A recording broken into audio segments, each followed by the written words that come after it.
تو وہی بات میں آپ لوگوں سے بھی عرض کروں گا کہ آپ اور ہم مل کر اگر یوتھ کو یہ سکل دے دیتے ہیں انگریزی زبان بولنے کی، چونکہ دیکھیے آپ کے پاس جتنی سکلز ہیں، آپ کو اگر اپنی اس سکل کو کمیونیکیٹ ہی نہیں کرنا آتا لکھ کر اور بول کر، دونوں صورتوں میں، تو پھر تو آپ کی سکل کسی کام کی نہیں ایک طرح سے، پھر تو آپ لوکل مارکیٹ میں بیٹھے کام کر سکتے ہیں۔ اور اگر آپ کہتے ہیں کہ انٹرنیشنل مارکیٹ میں آپ جائیں تو آپ تبھی جا سکتے ہیں جب آپ ان لوگوں کو کمیونیکیٹ کر سکتے ہیں اسی زبان میں، جس زبان، جو کہ زبان سب سے بڑا ہتھیار ہوتا ہے۔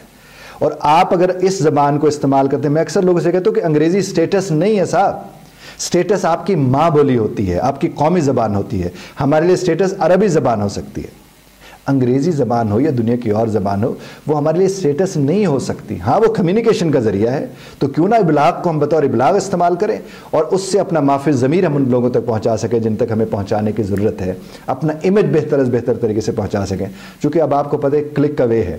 آپ ایک ویڈیو بناتے ہیں وہ پوری دنیا میں امیج آپ کا بھیج سکتی ہے، اور نوجوان کو اپنا امیج بھیجنا ہے۔ اور ہم لوگوں کو وعدہ کرنا چاہیے کہ ہم روزانہ کی بنیاد پر اپنے پاکستان سے اپنی محبت، اپنے معاشرے میں موجود امید، اور ان کے اوپر روزانہ کی بنیاد پر کچھ نہ کچھ اپنے فیس بک پر پوسٹ کریں، اپنے انسٹاگرام کے اوپر پوسٹ کریں، جس میں ہم نوجوانوں کو امید کی اہمیت کے اوپر درس دیں۔ ہم انہیں بتائیں کہ بھائی جو آپ کا ملک ہے اس سے بہتر کوئی ملک دنیا کا نہیں ہو سکتا،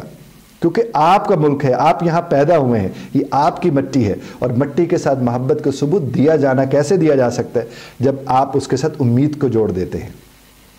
آپ اور ہم مل کر وہ والے پودے لگانے کی کوشش کریں جو جلدی پھلتے پھولتے ہیں، وہ والے پودوں کی طرف جائیں۔ اور اکثر میں نے دیکھا کہ لوگ بیج بکھیر کے آ جاتے ہیں جہاں نہ پانی صحیح آ سکتا ہے نہ اور چیز۔ اس کے اوپر خاص طور پر آپ اور ہم یہ ریکنسٹرکٹ کرنا ہے پاکستان کو، اس سوچ کے وجود کے ساتھ جڑی ہوئی ہے ریکنسٹرکشن، وہ آپ اور ہم مل کر سکتے ہیں۔ اور ہم جو بھی ہمیں سن رہے ہوں گے ان کی زندگیاں بھی اسی کے ساتھ جڑی ہوئی ہیں۔ پھر آپ آج مثلا 20 لوگ ہم بیٹھے ہیں تو 20 سے 40 کریں، 40 سے 80 کریں، 80 سے 160 کریں، یہ آپ نے اور ہم نے کرنا ہے۔ اور یہ ایک آدھ دن کی اس طرح گفتگو یا بات چیت سے نہیں ہوتا۔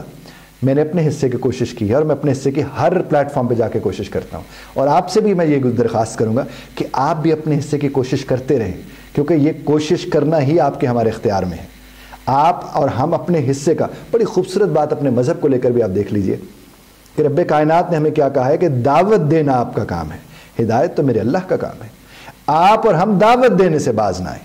اور اس دعوت میں صبر کا پہلو، کبھی بھی صبر کا پیمانہ لبریز نہیں ہونا چاہیے۔ ارے جو دعوت دینے جاتا ہے وہ کیوں نہیں سیکھتا طائف والے آقا سے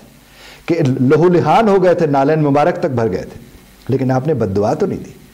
آپ نے یہ تو نہیں کہا کہ پہاڑ گرا دیا جائے ان کے اوپر، آپ نے تو صرف یہی فرمایا کہ یہ نہیں جانتے میں کون ہوں، اور اگر ان کو کچھ دینا ہے تو ہدایت دیجئے، دعوت میں دینے آ گیا ہوں۔ تو آپ کو اور ہمارا کام سنت مصطفیٰ صلی اللہ علیہ وسلم کے اوپر عمل کرتے ہوئے دعوت دینا ہے۔ ہدایت تو من جانب اللہ ہے، اور جس گھڑی میں اس بات کو سمجھیں گے یقیناً صورتحال مختلف ہوگی۔